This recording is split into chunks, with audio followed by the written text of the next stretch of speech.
की कदर। एक गांव में 3 लड़के रहते थे, राम, श्याम और राजू। तीनों के पिता काफ़ी अमीर थे। तीनों का बचपन बहुत अच्छे तरह से गुजरा था। उनके माता पिता कभी भी उनकी कोई भी मांग को अनदेखा नहीं करते थे। राम के पिता सरपंच थे, श्याम के पिता एक कारोबारी थे और राजू के पिता एक किसान जमींदार थे। छोटी उम्र से ही उन सबको लाड प्यार ने ऐसा बना दिया था कि ना तो उनको मेहनत का पता था और ना ही उनको समय की परवाह थी। अक्सर वह सारा दिन बस घूमते रहते थे। अन्य भोग विलास में डूबे रहते थे, जिससे उनके गांव वाले भी दुखी थे। सरपंच और बड़े लोगों के बच्चे होने के कारण उनकी कोई शिकायत कर पाने की हिम्मत नहीं कर पाता था, जिससे उनका मनोबल और बढ़ गया था।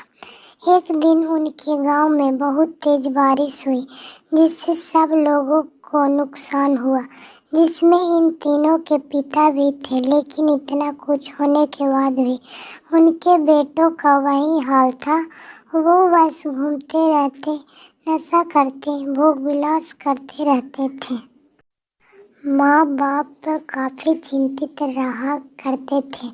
ये तीनों भले ही कितने गंदे थे, लेकिन इन तीनों के अंदर एक खास बात थी जिसकी पहचान किसी को नहीं थी और उनको खुद को भी पता नहीं था। राम एक बहुत अच्छा नेता प्रतिपक्ष था, क्योंकि अपने पिता के पास रहते हुए उसको इसका काफ़ी ज्ञान हो गया था, क्योंकि उसके पिता सरपंच थे। श्याम भी इस तरह से बिजनेस की समझ रखता था, क्योंकि उसके पिता एक कारोबारी थे और राजू खेती का काम जानता था, क्योंकि उसके पिता जमींदार थे।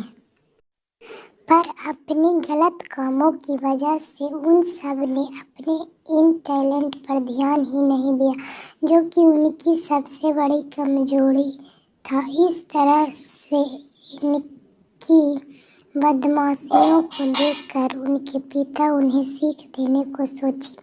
तीनों पिताओं ने आपस में बात करी और उसका एक हल निकाला। तीनों पिताओं ने अपना अपना काम अपने अपने बेटे को सौंप दिए, जिससे उनको समय की कदर का पता लग सके। तीनों उनके पिता ने एक वसीयत बनाई, जिसमें ये लिखा था कि 1 वर्ष के अंदर इन तीनों को 10 लाख रुपए कमा कर देने होंगे, जो बिना किसी गलत काम करके कमाए गए हों, और तीनों को अलग अलग स्थान पर रहना था। इन तीनों को 5-5 लाख रुपए भी दिए गए, ताकि उनको अपना काम स्टार्ट करने में दिक्कत न हो। पहले तो सब खुश हो गए कि अब हम आज़ाद हो गए, हमको पैसे मिल गए, और ऐसा सोच कर कि इन्होंने फिर से काफ़ी समय मौज मस्ती करने में लगा दिया। इस तरह से 6 महीने बीत गए और इनका काफ़ी सारा नुकसान भी हुआ। फिर एक दिन अचानक उनको एहसास हुआ कि अगर हम शर्त हार गए तो हम अपने अपनी जायदादों से खो बैठेंगे। धीरे धीरे उनकी चिंता बढ़ने लगी। एक दिन वो इसी धुन में एक पार्क में बैठे थे और कुछ डिस्कस कर रहे थे कि उनको एक छोटी सी लड़की मिली। वो फूल बेच रही थी और साथ में पढ़ भी रही थी।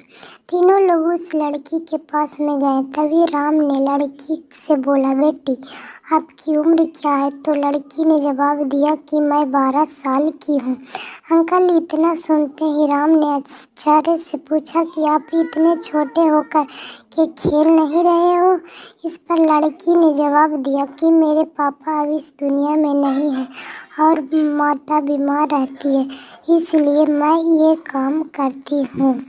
सुनकर राम ने अपना पर्स निकाला। उसके पास जो भी पैसे बचे थे वो उस लड़की को देने लगा। उसके बाद लड़की ने बोला, अंकल आप भी फूल ले लो, मुझे बहुत खुशी होगी, क्योंकि मैं अगर आपसे फ्री में पैसे ले लूँगी तो फिर मेरा पढ़ाई में मन नहीं लगेगा।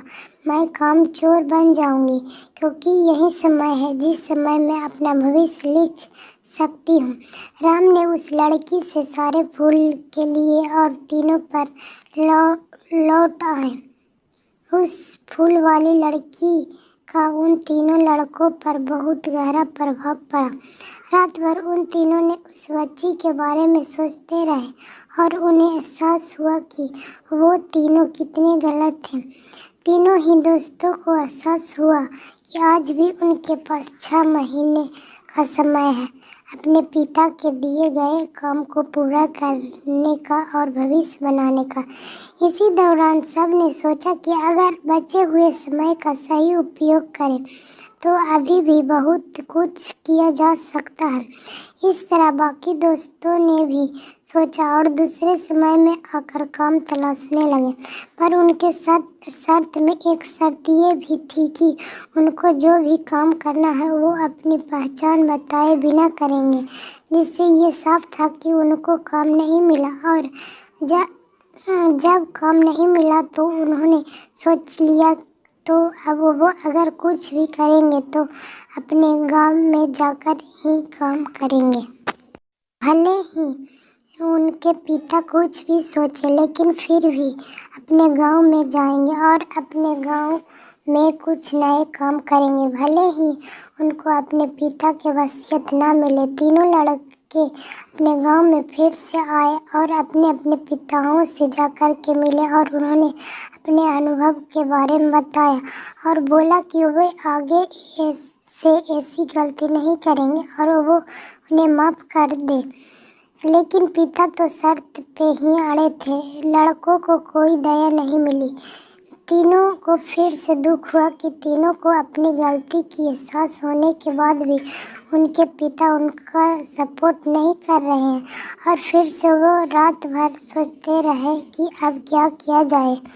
तीनों ने मिलकर एक स्कीम निकाली। राम अपने मित्रों के साथ में मिलकर लोगों की प्रॉब्लम को सुलझाने लगा, जिससे उसको गांव की समस्याओं का ज्ञान हुआ। इसी तरह श्याम भी गांव के विकास के लिए नए नए तरीके सीख गया और राजू को किसानों और बीजों का ज्ञान हो जाने से उसको काफ़ी फायदा हुआ। उन्होंने मिलकर अपने बाकी पैसों को सही ढंग से सही जगह लगाकर गांव को एक नया रूप दे दिया। उनकी कड़ी मेहनत से गांव के लोग क्या दूसरे शहरों के लोग भी उनकी तारीफ करने लगे।